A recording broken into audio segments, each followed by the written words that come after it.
Hello and welcome to another Betfred Sports video right here in the Quest Media Network studio. Peter will take a look at the Betfred Super League tonight. We've got Wigan taking on Wakefield and Leeds are hosting Salford. What are the odds looking like for these fixtures? Well, that's two of our five Greater Manchester teams in action tonight. The COVID has had an effect and means that the St Helens game has been postponed. But Wigan, as you say, at home against Wakefield, the 2-9 with Betfred to win that game. Wakefield 4-1. Two Liams head the betting. Liam Marshall of Wigan is 15-2 to score the first try. Liam Kay is 14-1 to score the first try for Wakefield. Jake Bibbitt 8-1 and Oliver Gildart 10-1 and Jackson Hastings 11-1 to score the first try for Wigan. Meanwhile, Salford are on a bit of a roll. They are going up the table at the moment, 11-4 to pull off what would be a shock win at Leeds. Leeds are 1-3 with Betfred to win that game. Luke and Tom Briscoe are both 9-1 to open the scoring for Leeds. Richie Myler's 14-1. Of the Salford team, Joe Burgess and Ken Sayo are both 14-1 to score the first try. For the Betfred Super League Grand Final, the latest odds are Saints, favourites, the champions, 7-4. Catalan, 11-4, second favourites. The Wire Warrington 7-2, Wigan 9-2, Salford right out I'm afraid 500-1, and Lee, who haven't won all season, not surprisingly, 1,000-1. Brilliant stuff. Now there's two fantastic games to look forward to tonight.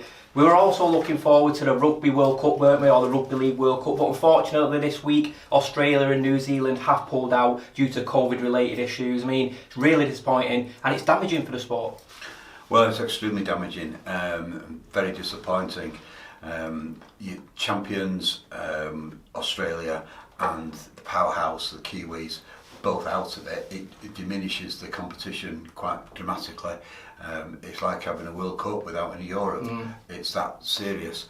So a decision is going to be made next week, as I understand it, and the decision will be centred around whether to abandon the whole thing, not bother this time, postpone it a year, but then it clashes with the World Cup in Qatar, so that a lot of people will be against that. Or the final decision is to carry on without them and call a bluff and just get on with it. But it would be difficult to call it a Rugby League World Cup without the champions and New Zealand in it. So it's a tough decision for the powers that be, and very disappointing one that they've got to take. There have been issues reported quite widely that the Australians rugby union teams playing in England, and there's pressure on the league in Australia, who want to make sure that their players are fit and strong for their league season, and they put pressure on the authorities to prevent them travelling. Yeah, lots of things to consider, but I mean, you're looking at rugby league in general. A lot of people are suggesting this is the final nail in the coffin for the sport. Do you think it's been on a bit of a decline in recent years, or what's your thought on it? Well, I don't think it's on a decline. I think domestically it's fantastic, but maybe they've overreached a little bit in trying to get the World Cup going during COVID times. And if Australia and New Zealand had agreed to travel, then they would have just got on with it and it would have been a great success, I'm sure. But I don't see that rugby league is diminishing. I think the people behind it are fantastic in terms of getting stuck in. They're all hands-on and want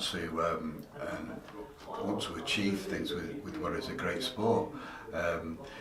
Maybe they should have consolidated a little bit during these times and concentrated on the domestic situation. The Challenge Cup was fantastic that, as you know, I went to recently, last weekend. And the Super League is going from strength to strength, although it has been affected by COVID. Well, you mentioned that word COVID running wild in Tokyo at the moment. As we're recording this video, the opening ceremony is taking place, but there's a bit of a downer on it. There's no one there. There'll be barely anyone watching any of the events. And for me, if you've been training as an athlete, this is the pinnacle of your career. It's such a blow, isn't it? Well, it's a blow, but at least they're getting on with it. You know, actually having the chance to win Olympic medals, because it only comes round 4 years, of course. And if you miss out now, well, you might not get another chance. So I think it's great that it's actually happening.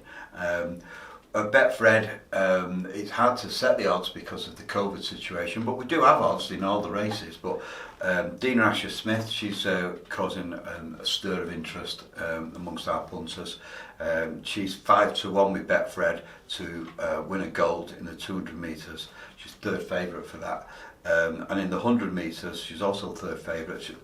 She's 6-1 to achieve a gold there. One of the most popular bets in the Olympics is for the medal tally, and the USA 1 to 10 on, you won't be surprised to hear, to get the most gold medals. 1 to 20 to get the most medals. China's second favourites for gold medals, 7-1.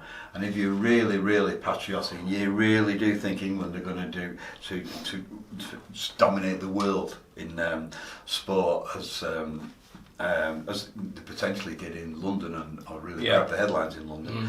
Well, the 50-1 to get the most medals, or indeed the most gold medals.